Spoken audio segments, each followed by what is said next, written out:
everyone, welcome to my channel. I hope you're having a great day. I don't know if you can tell, but my voice is a little groggy today, so I apologize for that. I have an art tips, tricks, and hacks video for you, but before I get into it, I did want to mention my website, which is CoreyFrankCreates.com. I would love for you to go check it out, get to know a little more about me. You can also connect with me by signing up for my weekly email newsletter. And when you sign up for that newsletter, you get my free no-brainer watercolor supplies buying guide. I just recommend several different types of supplies at different price points so you can customize it to your budget. And since I am an Amazon associate, any links in there that link to Amazon products are sort of links, paid links basically. So if you do wind up following that link and making a purchase, I earn a commission on those qualifying purchases. So it's a really nice, easy way to help support me and what I do. I'm also going to be sharing a couple supplies in the description of this video, and those are paid links as well. So just know if you do decide to check out a couple of the paints and the brushes that I talk about today, they are an affiliate link, and so I do earn a commission on qualifying purchases. All right, enough of that. I'm talking today about best practices for mixing watercolor paints. So I'm going to kind of take you through my process of what I do when I mix paints from my palette. And without any further ado, let's go ahead and jump right in. So these are the best practices I would recommend for mixing colors from a palette. Obviously you can paint, if you have paints from a tube, you can mix paints directly that way. Just squeeze some paint from a tube on your palette and mix it that way. But a lot of the time you're going to have your dry paints in your palette, and I just want to go over some of those things that I do that help color mixing and make it a lot easier. So I have an eyedropper here that I was just keeping my palette, and I think it's a great idea to start with generally wet your whole palette, but in this case I'm just going to put like a few drops in the two colors I'm going to be using for mixing. So I put about 3 drops of water in my cadmium yellow light, and then 3 drops in my Hooker's green. You can see my jar of water over here, as well as the brush that I think is ideal for mixing, especially with half pans the size of the pan that the paint is in. So this is my size 6 flat brush, and you can see it's an ideal size for fitting all the bristles inside the paint well, so you can really mix the colors nicely. So I'm gonna wet this brush, tap the excess water off on the towel, and then I'm gonna go in. You always want to start with the lighter or less dominant color. So if you start with a darker or more dominant color, something that's more vivid and bright, you're going to have to add a lot more of your lighter color to it. So it's much easier to start with the non-dominant or lighter color. You can see I'm really trying to pick up as much paint and water as possible. So adding those drops of water really helped to wet and activate the paint, so I could really pick as much of it up as possible and get it into the bristles of my brush. Now I'm going to start just in a clean, empty mixing well over here on my palette. I want to get a nice decent amount so that the paint is wet and moving around easily, and it creates almost a sort of puddle or field of color. Try to get as much of it off your brush as possible. And kind of wring it out on the edge of the lip of the well here.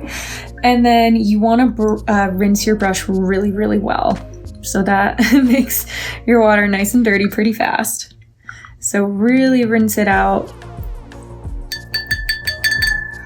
and then blot any excess water off on your towel. And this is a very old, dirty, used towel, but if you have a cleaner towel, it's really easy to see whether there's a lot of paint left in your brush. So that's that. And I know this water is slightly tinted now, but that's gonna be okay. And now I'm gonna go into my Hooker's green, my second color. And since it's a much stronger color than the yellow, I'm probably not gonna need as much of it. And when mixing, I wouldn't recommend taking it and going directly into your yellow to start, because then if you don't get quite the tone you want, you have to rinse your brush again and put it back into the paint. So instead, I think a best practice is to just lay some of your second color alongside the first color you laid down. I'm gonna get a little more here actually. You can get a decent amount. Another little puddle, maybe not quite as large as the first one. And it depends on the balance of your colors. Sometimes you may be mixing two colors together that are about an even brightness, even sort of darker lightness. So you can have roughly an even amount if the colors are more balanced between each other. But in this case, the green is much darker and more overpowering than the yellow. So now what I'm gonna do once I have a little bit of this green laid out here is I'm gonna take it and just start swirling together with my cadmium yellow light. And what you wanna try and do is mix it until you have a completely separate tone, a completely new color. Now, there will be some of this yellow flowing into here, so you may have to mix a couple times, and if you realize, oh, that's still too dark, you can always go further into your yellow and continue mixing and swirling. So you still have your distinct green and yellow tones, and now you have your third new color right in the middle. And then it's very easy as you start using up this middle color to drag more of your green and your yellow together to remix it. So that's another reason why I recommend keeping your two colors that you're mixing together distinct. And then we'll just go ahead and lay some in here. So we have our new color, kind of a lime green.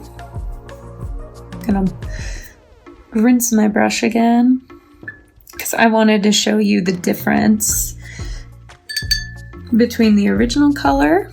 So we'll go into our yellow. Obviously, very, very different.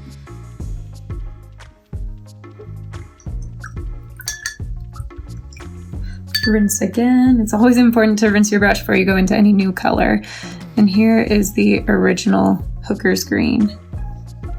Oop, it got a little watered down. I'm gonna go back into the original paint well. There we go. So you can see it side by side. This is just a little deeper and darker. And again, I think it's a good idea when you're mixing colors to have some practice sheets where you can create swatches. There isn't too much difference between these two, so I'm gonna go ahead. I'm gonna really dive more into the yellow here because I really want more of a light lime green. Obviously, the more water you have in your brush, the more watered down the paint will be. It won't be as thick. So you do have to kind of be careful about introducing too much water. Now that is more like what I was wanting. A little lighter, right in between these two. And then as you kind of use up your paints, you can kind of clean out the well and start from the beginning where you lay down your first color and second color. And you can see on this particular palette, there's several, you could be having mixed several different tones at once and going into those. So yeah, I think that is just ways I would recommend to mix your colors, make sure that the colors in your palette stay nice and clean and distinct, and then you can play around with getting the two pigments together to form a new color over here on your mixing side. Thank you so much for watching. I hope you found that helpful. If you did, please give this video a thumbs up. Go ahead and subscribe to my channel if you haven't already. I'd really appreciate it. Excuse me. Until my next video, be kind to yourself, be kind to others. God bless, and I will see you soon.